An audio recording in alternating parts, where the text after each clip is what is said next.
Welcome to the 6th episode of Byte-Sized JavaScript. In this episode, we'll talk about transpilation. Transpiling your JavaScript files enables you to use modern, new, emerging versions of JavaScript even if your current JavaScript runtime does not support them yet. In other words, you'll be able to run cutting-edge JavaScript all the time. This, however, comes with a trade-off. A transpiled application will be marginally slower than an application that does not require transpilation.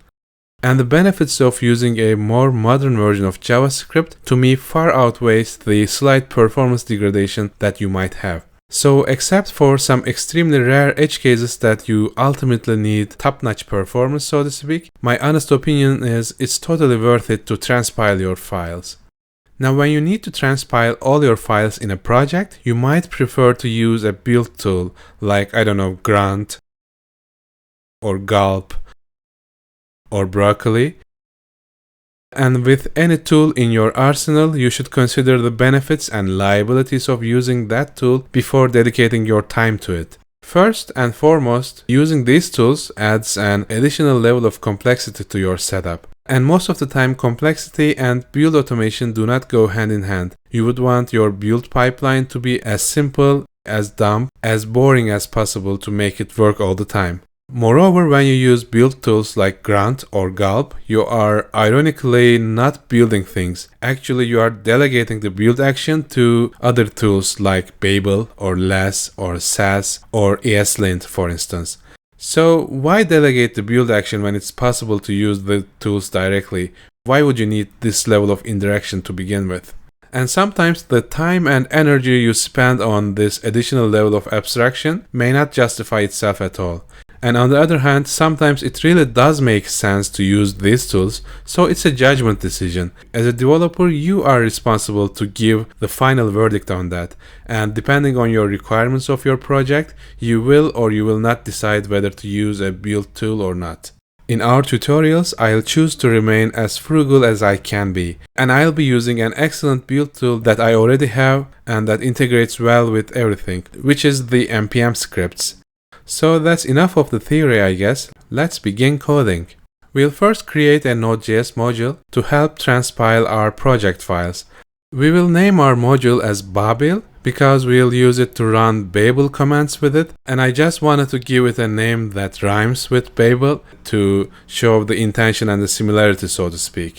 Babel is the de facto go-to solution when you want to transpile your files into older versions of JavaScript. So let's clone this repository to our local workspace, and we'll also publish this to npm by using npm publish so that someone else doesn't take the name Babel before us. Nowadays, it's getting harder and harder to find suitable and available names for your packages, And then we'll open our project in our IDE.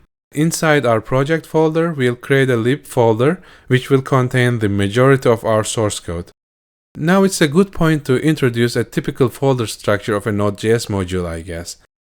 Bin is for binary files, so anything that doesn't fit nicely into an npm script goes into bin.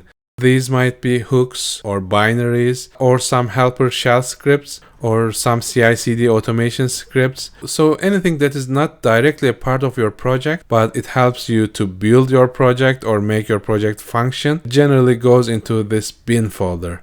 And the lib folder contains the components of your application. The test folder, as its name implies, contains the unit tests. And the public folder generally contains static content like images, CSS, and HTML pages. And if you are using an MVC framework, you might see other folders like models, views, and controllers. And one other thing that almost all the Node.js projects have is this package.json, which is a manifest file of your project-wide dependencies.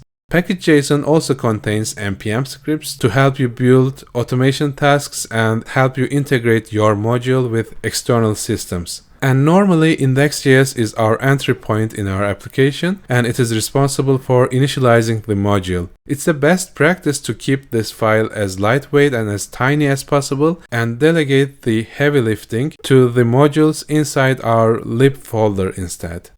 Of course, you won't always need to create all of these folders and files, and you can even choose to use a totally different folder structure if you want to. It is not a strict requirement, and it's how the majority of open source Node.js projects are organized generally, so it's just a guideline that will help you keep your codebase organized. That's a good point to stop. To sum up, in this episode we have learned what transpiling is and why it is beneficial for our projects. We also overviewed various build tools and task runners, and we also analyzed a typical Node.js project's file and folder structure. In the next episode, we'll continue from where we left off, and we'll implement a utility module that will help transpile our library files. So until then, may the source be with you.